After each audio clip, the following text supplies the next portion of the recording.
पुडुचेरी में निवार तूफान का खतरा है। पूरे पुडुचेरी में धारा 144 लागू कर दी गई है। पुडुचेरी में सभी संस्थान बंद कर दिए गए हैं। प्रधानमंत्री मोदी ने दोनों मुख्यमंत्रियों से बात की है। तमिलनाडु और पुडुचेरी को हर मदद का भरोसा दिलाया गया है। 25 नवंबर को टकरा सकता है तूफान। 100 से 120 किलोमीटर प्रति घंटा हो सकती है हवाओं की रफ्तार। तमिलनाडु और पुडुचेरी के तटों पर अलर्ट है। प्रधानमंत्री की तरफ से दोनों प्रदेशों को भरोसा दिया गया है हर संभव मदद का। लेकिन 25 नवंबर जब निवार तूफान टकरा सकता है और तब हवा की रफ्तार 100 से लेकर 120 किलोमीटर प्रति घंटा हो सकती है। तमिलनाडु और पुडुचेरी के तटों पर अलर्ट है। प्रधानमंत्री ने बात की है मुख्यमंत्रियों से, हर संभव मदद का भरोसा दिलाया गया है। तो बंगाल की खाड़ी के ऊपर बने कम दबाव के क्षेत्र की वजह से चक्रवाती तूफान का खतरा बढ़ गया है। निवार तूफान 25 नवंबर को तमिलनाडु और पुडुचेरी के तटों से टकरा सकता है। इसका असर जो है वो आंध्र प्रदेश में भी देखने को मिल सकता है। और मौसम विभाग के मुताबिक इस दौरान जो हवा की रफ्तार होगी वो 100 से लेकर 120 किलोमीटर प्रति घंटा रह सकती है। तमिलनाडु और पुडुचेरी के इलाकों में अलर्ट जारी किया गया है। मछुआरों को समुद्र तट से दूर रहने की सलाह दी गई। तूफान से बचाव के लिए एनडीआरएफ की टीमें यहां पर पहले से ही तैनात कर दी गई है। निवार तूफान कहां टकरा सकता है, किन किन इलाकों में इसका प्रभाव रहेगा, हवा की रफ्तार क्या होगी, तैयारियां क्या हैं, ये हम आपको बता रहे हैं।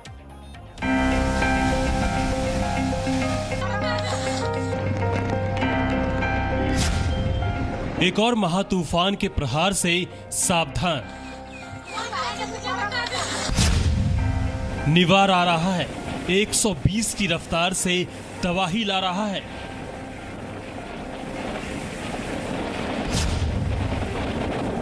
बंगाल की खाड़ी पर सबसे बड़ा संकट। बस कुछ वक्त और, जब एक और तूफान हिंदुस्तान में दस्तक देगा और पीछे छोड़ जाएगा बर्बादी के निशान।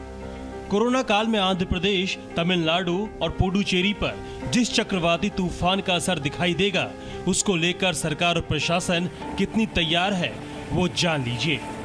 बताया जा रहा है कि निवार तूफान अगले 24 घंटे में आंध्र प्रदेश, तमिलनाडु और पुडुचेरी तट से टकरा सकता है, जिसके बाद तटीय इलाकों में तेज बारिश हो सकती है। मौसम विभाग के मुताबिक इस दौरान हवा की रफ्तार 100 से 120 किलोमीटर प्रति घंटा रह सकती है। तमिलनाडु और पुडुचेरी के इलाकों में अलर्ट जारी किया गया है। मछुआरों को समुद्र में नहीं जाने की सलाह दी गई है। तूफान से 6 से 10 सेंटीमीटर तक बारिश का अनुमान लगाया गया है। तूफान से बचाव के लिए एनडीआरएफ की टीम को तैनात किया गया है। तूफान के खतरे को देखते हुए प्रधानमंत्री मोदी ने तमिलनाडु और पुडुचेरी के मुख्यमंत्रियों से बात की है। प्रधानमंत्री ने सभी जरूरी मदद का भरोसा दिया है। एक साइक्लोन हमारे पूर्वी तट पे एक्टिव हुआ है। वो कल शायद तमिलनाडु, पुडुचेरी और आंध्र का कुछ हिस्सा वहां पर आगे बढ़ रहा है। और सारी भारत सरकार की टीमें बहुत एक्टिव हैं, सब लोग गए हैं। मैंने आज 2 आदरणीय मुख्यमंत्री जी से बात की थी। आंध्र के मुख्यमंत्री जी से अभी इसके बाद बात करूंगा। लेकिन सबके लिए पूरी तरह भारत सरकार और राज्य सरकारें मिल करके, और पहला काम खाली करवाना, लोगों को बचाना, इस पर हमारा जोर रहे। चक्रवाती तूफान निवार प्रशासन ने लोगों से घरों में ही रहने की अपील की है। इसे हम लोग एक नेगोशिएबल साइक्लोन की कैटेगरी में रखेंगे, जिसको अगर सारी तैयारियां रहें तो जो हमारी मंशा है, जो national crisis management committee meeting में इसको एक टारगेट के रूप में रखा गया कि जीरो कैजुअल्टी अप्रोच होना चाहिए, तो जीरो कैजुअल्टी अप्रोच लेके हम लोग चल रहे हैं। और उम्मीद है कि अगर हम लोग सभी तैयारियां पूरी मुनासिब तरीके से कर पाएं तो हो सकता है जीरो कैजुअल्टी ही रहेगा और हम लोग इसको हैंडल कर पाएंगे। तमिलनाडु और पुडुचेरी में बारिश का दौर शुरू हो चुका है। चेन्नई में लगातार भारी बारिश हो रही है। मौसम विभाग के मुताबिक आज बारिश की रफ्तार में और तेजी आएगी। बंगाल की खाड़ी से उठा ये तूफान लगातार आगे की तरफ बढ़ रहा है। फिलहाल पुडुचेरी से ये तूफान 410 किलोमीटर दक्षिण में है, जबकि चेन्नई से दक्षिण पूर्व में 450 किलोमीटर दूर है। तूफान उत्तर पश्चिमी दिशा में बढ़ते हुए तमिलनाडु के तटों की ओर जाएगा। निवार नाम का ये तूफान इस साल का चौथा चक्रवाती तूफान है। देश के तटीय इलाकों में भीषण चक्रवाती तूफान आते रहे हैं, लेकिन पिछले साल ओडिशा में आया खतरनाक फनी तूफान हो या फिर पिछले महीने पश्चिम बंगाल में आया अम्फान, इन दोनों ही तूफानों से इंसानों की जान का नुकसान बहुत कम हुआ, क्योंकि देश ने अब तूफान से लड़ना सीख लिया है। ब्यूरो रिपोर्ट, जी मीडिया।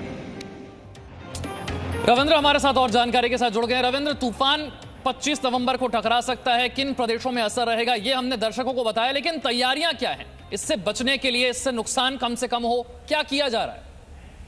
बिल्कुल, देखिए, प्रधानमंत्री ने खुद ही कहा है कि उन्होंने तमिलनाडु, पुडुचेरी और आंध्र प्रदेश के मुख्यमंत्रियों से बात की है, और सरकार, चाहे केंद्र सरकार हो या फिर राज्य सरकार हो, क्या पहला पर्पस यही है कि एक भी लोगों की जान न जाए, इसकी तैयारी की गई है। एनडीआरएफ की टीम उन सभी तटीय इलाकों, चाहे मामलपुरम हो या फिर पुडुचेरी का एरिया हो या आंध्र प्रदेश के जो तटीय एरिया है, वो पूरी तरह से खाली करा दिया गया है। जहां जहां तूफान के भयंकर प्रभाव होने की आशंका जताई जा रही है, तो उस पूरे तटीय एरिया को पूरी तरह से खाली करा दिया गया है। हाँ, कोशिश है जान के नुकसान न हो, माल को नुकसान पर जितना कम हो सके उसकी भी कोशिश की जा रही है, लेकिन लोगों की जान बचाने की पूरी तैयारी कर ली गई है।